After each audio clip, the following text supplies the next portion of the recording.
For this video we're going to take a look on a very easy strategy on how to defeat the last boss in Windrose. The High Priestess, the final boss for this patch, has a few weak points on her back, and your main goal is to shoot these weak points with your weapon. I found out that the best weapons for these mechanics are shotgun type guns that have a spread shot attack.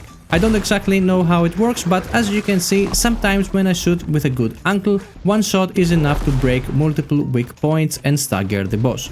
One of the best tips a friend gave me is to use the quick reload talent. The whole fight revolves around dodging attacks, shooting weak points until the boss is staggered, and then you can hit its mouth for guaranteed critical strike. This leads me to the second tip. Since our damage window always guarantees critical strike, it means that we can remove anything that gives us critical strike chance and instead equip gear that boosts critical strike damage and survivability. Since I want to use the quick reload talent, I'm also using the extra pierce damage, so naturally I went with a rapier as my main weapon. For this footage, as you can see, I defeated the boss only using green weapons and the level 12 characters to showcase how easy it is even without any special equipment.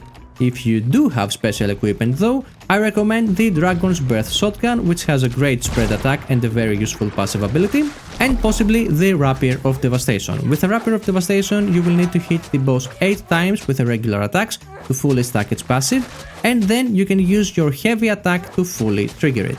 Since the boss fight focuses on a very specific window of opportunity to attack, burst attacks like this one works great. But as I said, it doesn't really matter, even green weapons are enough to do the trick. Come prepared with a seafood platter buff for extra vitality. If you don't have materials to craft it, you can easily go back and kill the first boss, which has a guaranteed drop for it.